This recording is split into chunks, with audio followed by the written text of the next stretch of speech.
Bonjour à tous, chers auditeurs de Dire au Monde, et bienvenue dans cette semaine intitulée Une semaine avec Dieu, où nous partageons des éléments qui nous permettent de comprendre notre relation avec Dieu, comprendre pourquoi nous devons être dans une relation étroite avec notre Sauveur en la personne de Jésus-Christ. Aujourd'hui, jeudi 15 septembre, l'objectif de cette étude, de cette méditation, est de comprendre qu'en dehors de Jésus-Christ, il n'y a pas de salut. Je répète, en dehors de Jésus-Christ, il n'y a pas de salut.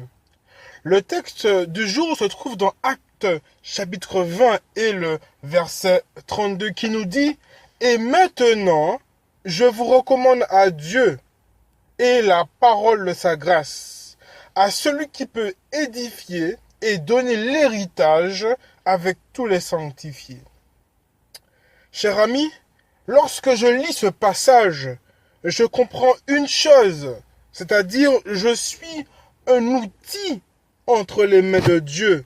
C'est-à-dire que Dieu se sert de moi pour pouvoir atteindre les autres personnes. Dieu a besoin de mon expérience. Dieu a besoin de mon cheminement pour aider d'autres personnes à atteindre cet idéal que notre Dieu souhaite que chacune de ses créatures puisse atteindre.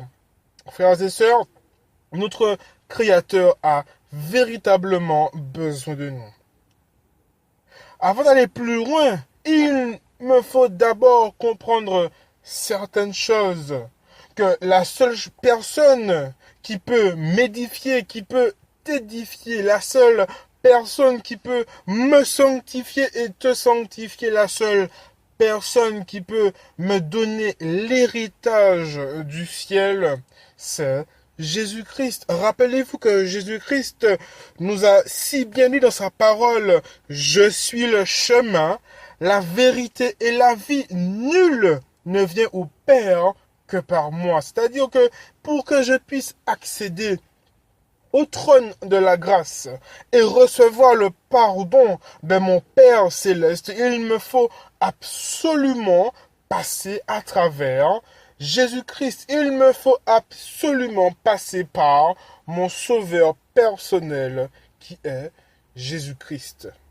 La question que je peux me poser, c'est quel est le rôle de Jésus-Christ dans ma vie?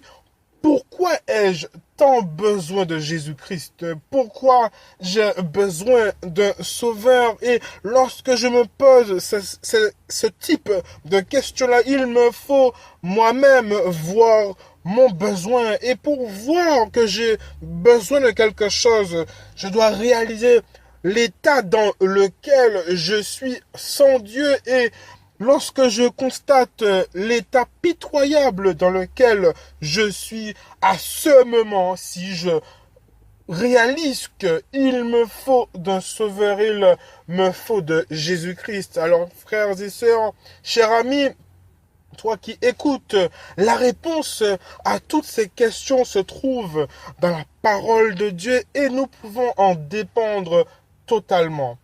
Et plus précisément, cette réponse se trouve dans Jean chapitre 3 et le verset 3 qui nous dit, en parlant de Jésus-Christ, « En vérité, je te le dis, si un homme ne naît de nouveau, il ne peut voir le royaume de Dieu. » Alors cette histoire se passe dans la Bible et Nicodème, qui était attiré vers cet humble docteur de la loi, en la personne de Jésus-Christ, va vers lui et lui dit, comment faire pour être sauvé? Que dois-je faire pour être sauvé? Et en réponse à cette question-là, Jésus lui répondit, en vérité, je te le dis, si un homme ne naît de nouveau, il ne peut voir le royaume de Dieu. La question que je te pose en ce matin, c'est que veut dire Jésus lorsqu'il évoque le fait de naître de nouveau? qu'est-ce que cela veut dire? Et la réponse de Nicodème me paraît normale. Il répond en disant, comment un homme peut-il être de nouveau quand il est vieux? Peut-il rentrer dans le sein de sa mère et naître? C'est ce qu'a posé Nicodème à Jésus-Christ. Et nous comprenons ici que les yeux de Nicodème n'étaient pas fixés sur les choses d'en haut. Et à travers cette semaine intitulée Une semaine avec Dieu, nous souhaitons que chaque individu puisse avoir les yeux fixés sur les choses d'en haut. Chaque individu et surtout moi-même, j'ai besoin de manière constante d'avoir les yeux rivés vers le ciel, les yeux rivés vers les choses éternelles, les choses qui me donnent la vie, alors que je n'ai point la vie de moi-même. Alors, en tant que bon pharisien, Nicodème obéissait parfaitement à la loi de Dieu. Le problème dans cette manière de vivre, c'est que Nicodème cherchait une justice dans les œuvres de la loi. Il pensait pouvoir entrer au ciel par ses propres moyens. Il pensait mériter la faveur de Dieu grâce à ses bonnes œuvres. Et lorsque je lis cette histoire et que je peux partager avec toi, en disant que Nicodème cherchait une justice dans les œuvres de la loi. C'est le cas de beaucoup d'entre nous aujourd'hui. Nous pensons que pour être sauvés, il nous faut obéir de manière stricte aux 10 commandements. Il nous faut honorer nos parents, ne pas commettre d'adultère, ne pas avoir d'autre Dieu autre que Jéhovah. Observer le jour du sabbat, ne pas le profaner. Et nous pensons que le fait d'obéir de manière stricte à la loi de l'Éternel nous ouvre les portes du ciel. Et Jésus-Christ est en train de démontrer à Nicodème que cette manière de voir les choses n'est pas la bonne façon de percevoir le royaume des cieux. La question que je me pose aujourd'hui, c'est, existe-t-il aujourd'hui des Nicodèmes? Nicodème représente une catégorie de personnes qui cherchent le salut par les œuvres de la loi en dehors de Jésus-Christ. Mais que nous dit la parole de Dieu dans Romains 3, le verset 10? Romains 3, le verset 10 nous dit, selon ce qu'il est écrit, il n'y a point de juste, pas même un seul. Nul n'est intelligent, nul ne recherche Dieu, tous sont égarés. Tous, la parole de Dieu nous dit, sont égarés, sont pervertis. Il n'en est aucun qui fasse le bien, pas même un seul. Aïe, ça fait très mal de lire de telles choses. On pense que, à cause de nos bonnes œuvres, parce que nous sommes bons envers nos voisins, envers nos amis, que nous méritons le ciel. Nous pensons, avec notre faible perception des choses célestes, que ce que nous faisons est bon, mais la parole de Dieu nous dit, il n'en est aucun qui fasse le bien, pas même un seul. Il me faut comprendre quelque chose à travers ce verset-là. Mais qu'est-ce que cela signifie? Cela veut dire que même si je vais à l'église chaque sabbat, même si je paye ma dîme en chaque fin de mois, même si que je jeûne 2 fois par semaine, je ne serai pas sauvé? Serons-nous comme certains disciples de Jésus qui l'ont abandonné en disant cette parole est dure et qui peut l'écouter? Cette façon de voir les choses est dure. Le ciel est un lieu qui m'est totalement inaccessible alors que je pense être sur la bonne voie. alors que je vois mon caractère en train de changer, alors que je réalise qu'avant j'étais méchant et que maintenant je deviens bon envers des personnes, je donne ma nourriture à ceux qui sont démunis, j'aide une personne qui est dans le besoin, quelqu'un qui a besoin d'argent, je l'aide financièrement. Et je réalise que tout ce que je fais est en vain. Mais qu'est-ce que cela veut dire? Que dois-je comprendre à travers ce verset-là? Et vous vous dites sûrement, cher auditeur de Dire au Monde, mais que dois-je faire pour être sauvé? Mais pourtant la réponse à cette question est très très simple. Que dois-je faire pour être sauvé? C'est la question que beaucoup d'entre nous se posent aujourd'hui. En cet instant, la réponse qui revient souvent à mon esprit, c'est vais-je être sauvé? Serais-je sauvé, pardon? Comment faire pour être sauvé? La réponse à cette question est simple. Trop simple, je dirais, pour certaines personnes. Et c'est pourquoi beaucoup de personnes seront perdues. Voulez-vous savoir la méthode pour être sauvé? Voulez-vous comprendre ce qu'il faut faire pour être sauvé? Êtes-vous prêt à entendre la vérité et savoir comment être sauvé? La réponse est très très simple. Il nous faut tout simplement lire la Sainte Bible. Et vous vous dites, c'est tout? Oui, c'est tout. C'est tout ce qu'il faut faire. Quelle était la réponse de Jésus à Nicodème? Lisons Jean 3, le verset 14. Et comme Moïse éleva le serpent dans le désert, il faut de même que le Fils de l'homme soit élevé. Lire la Bible, c'est tout ce qu'il nous faut faire. Jésus-Christ nous a dit, si vous ne naissez d'eau et d'esprit, vous ne pouvez entrer dans le royaume de Dieu. Mais que veut dire le baptême d'eau? Alors, cher ami, le baptême d'eau représente la repentance, c'est-à-dire le fait de dire non à une vie de péché, le fait de regretter que nous avons péché tant d'années de manière volontaire et involontaire. Nous regrettons amèrement cette vie de débauche. Le baptême du Saint-Esprit, c'est quoi? C'est le renouvellement du caractère. C'est la transformation totale et complète du caractère pour que ce caractère soit à l'image de Jésus-Christ, mon Sauveur. Alors que les enfants d'Israël mouraient de la morsure des serpents venimeux, Dieu dit à Moïse de faire un serpent d'airain et de l'exposer à la vue de l'assemblée. Ensuite, on fit savoir dans le camp que quiconque regarderait le serpent vivrait. Chers amis, la solution est toute simple. La solution est toute simple. Nous avons tous été mordus par ce serpent qui représente Satan. Et nous devons regarder au serpent d'airain qui représente Jésus-Christ pour vivre.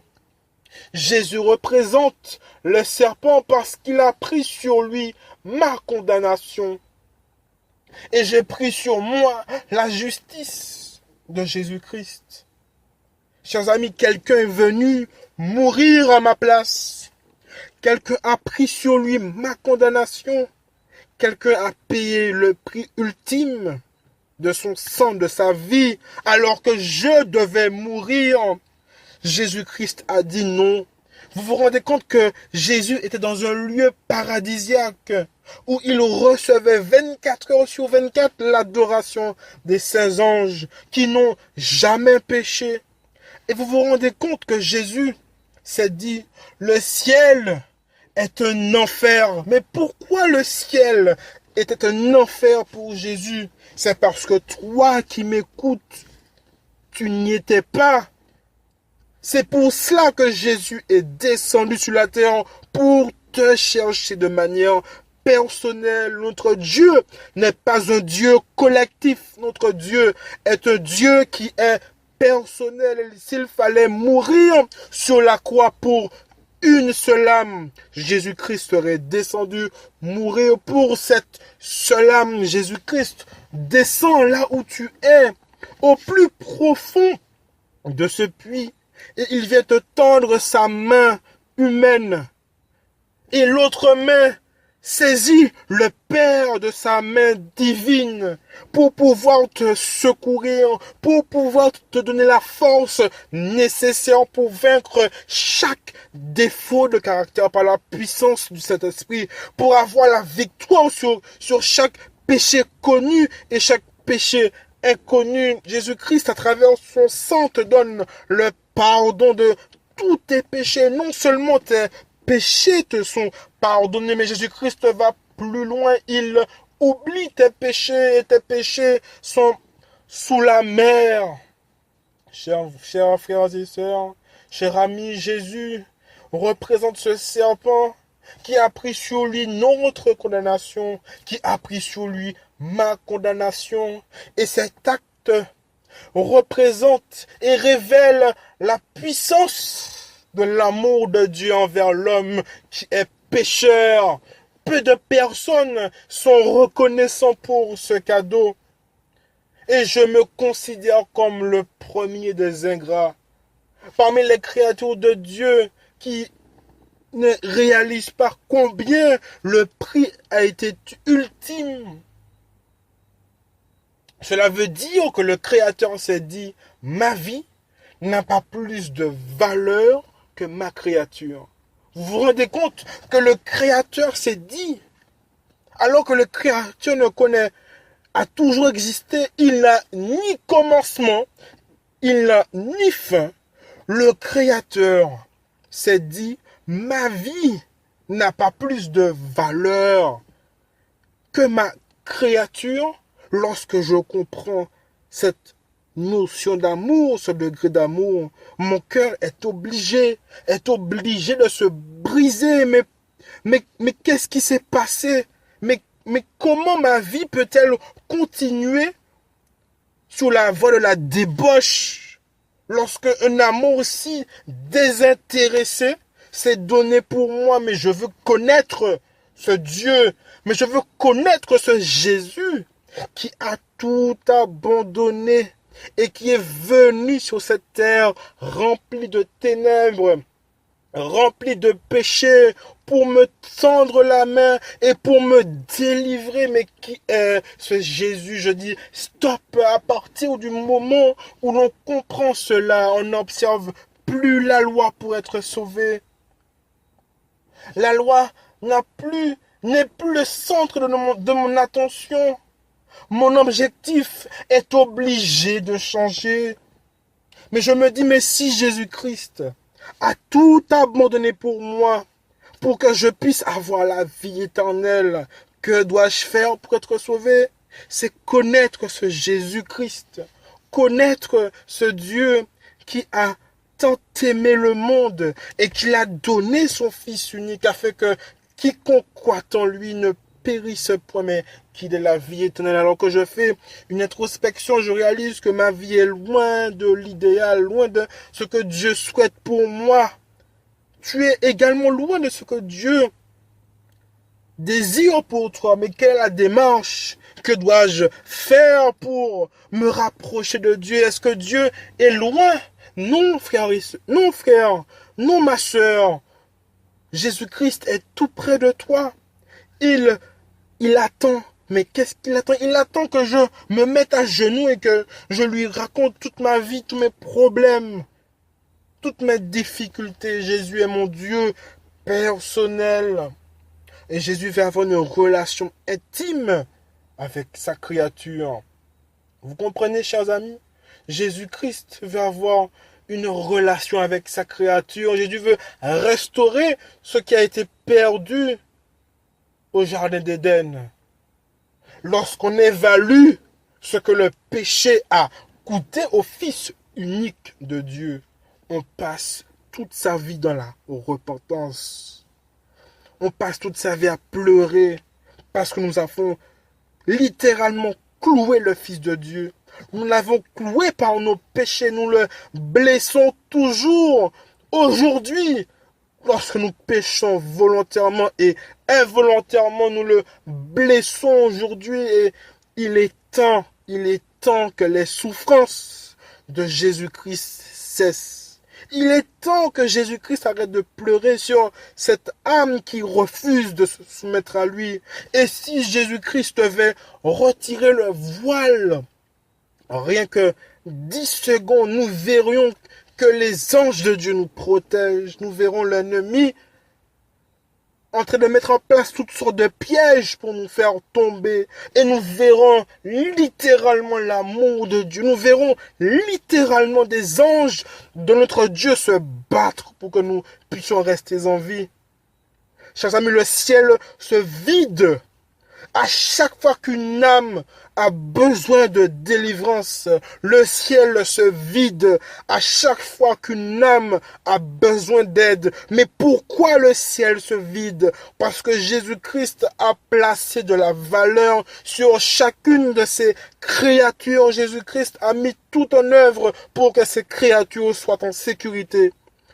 Pour que ces créatures ne manquent de rien. Chers amis, lorsque je comprends cela, il faut que mon cœur se brise. Il faut que je demande à Dieu d'augmenter mon amour pour lui. Parce que par défaut, je déteste Jésus. Je déteste Dieu. Mais pourquoi? Parce que c'est ma nature charnelle qui est faite comme ça. Je n'ai pas le réflexe de prier. Je n'ai pas cette envie de connaître ce Jésus-Christ. Mais comment faire alors? Il suffit juste de demander à Dieu de mettre l'amour en nous, d'augmenter notre foi, de nous révéler ce qu'il a fait pour nous à travers ce sacrifice sur la croix, de nous briser, demander à Dieu à travers son Saint-Esprit de nous laver, de nous purifier et de nous faire oublier tout le mal que nous avons fait à Jésus toutes ces années. Il est temps, chers amis, de se repentir et de regretter amèrement tout ce que nous avons fait. La seule chose que Dieu nous permet de haïr, il y a une seule chose que Dieu permet à l'homme pécheur de haïr, et cette chose, c'est le péché. Mais par défaut, nous aimons le péché. Alors comment avoir la haine et le dégoût du péché? C'est simple. Père éternel, donne-moi le dégoût pour cette chose que j'aime. Parce que lorsque je pêche, je te blesse et je te fais du mal. Et je veux arrêter tes souffrances, Seigneur. Arrête-moi parce que je ne peux pas arrêter. Rappelez-vous qu'il nous faut être honnête lorsque nous prions notre Dieu, lui dire que nous aimons ce péché et nous souhaitons arrêter. Mais nous n'avons pas la force ni le pouvoir d'arrêter de pécher, Seigneur. Donne-moi la force et le pouvoir et la volonté d'arrêter de te faire du mal. Il nous faut demander à Dieu avec insistance. Il nous faut nous battre avec Jésus comme Jacob s'est battu avec l'ange de l'Éternel pour qu'il puisse être béni. Il nous faut lutter des heures et des heures avec Jésus-Christ dans la prière pour que Dieu nous donne la victoire sur nos mauvais penchants. On demande à Dieu, il faut que l'on demande à Dieu de détruire le moi, détruire l'égoïsme, la haine, détruire la médisance. La liste est encore très très longue. Face à un Dieu d'amour, on demande pardon et on lui demande de faire en nous et pour nous ce que nous ne pourrons jamais faire de nous-mêmes. Chers amis, c'est Dieu qui fait le travail en toi. C'est Dieu qui fait le travail en moi. Que dois-je faire pour être sauvé? Il me faut regarder à l'agneau de Dieu qui ôte les péchés du monde. Et si nous voulons que Dieu ôte le péché en nous, il nous faut regarder à cet agneau, regarder à Jésus-Christ. Et alors que tu commences ta journée avec Jésus-Christ, réclame cette promesse. Je vous donnerai un cœur nouveau et je mettrai en vous un esprit nouveau. J'enlèverai le cœur de pierre et qui est en vous, et je vous donnerai un cœur de chair. Je mettrai en vous mon esprit, et je ferai en sorte que vous suiviez mes préceptes. Regardez ici, c'est pas nous qui faisons, mais c'est Dieu qui fait en nous. Il nous faut être au pied de Jésus, mais pour que Jésus nous donne un cœur nouveau, pour que Jésus-Christ mette en nous un esprit nouveau, pour que Jésus enlève ce cœur de pierre, il nous donne un cœur de chair. Il nous faut être au pied de Jésus, il nous faut être en face avec notre Dieu, notre Sauveur, afin qu'il nous purifie. Il nous faut passer du temps dans la parole de Dieu, parce que c'est cela qui nous donne la force de tenir toute une journée, une semaine avec Dieu. C'est bien, mais toute une vie avec Dieu, c'est encore mieux. Cher ami, il faut dépendre de Dieu pour chaque chose. Pour toute chose, il nous faut lire la parole de Dieu. Je le dirai jamais assez. Alors que ta journée commence, je t'invite à télécharger le planning de la journée pour réclamer les promesses de Dieu, pour mettre en place ces heures de prière, pour demander à Dieu de faire en nous ce que nous ne pourrons jamais faire de nous-mêmes. Rappelle-toi qu'il te faut rester connecté à Dieu. Et c'est pour cela que nous avons mis en place cette playlist. Pour que tu écoutes toute la journée cette musique spirituelle qui va laver ton cerveau qui est contaminé par le venin du péché. Laver ton esprit qui a été corrompu parce que pendant des années tu as péché, tu t'es exposé à l'immoralité. Il te faut un nouveau cœur, un nouvel esprit. Il te faut t'exposer aux choses spirituelles et laisser Jésus-Christ travailler en toi. Alors, je te souhaite une bonne journée sous le regard divin de Jésus-Christ, notre Dieu, notre Sauveur. Et que la grâce et la paix de notre Dieu soient avec toi. À très bientôt. À demain. Que Dieu te garde et que Dieu te bénisse abondamment. Au nom de Jésus. Amen.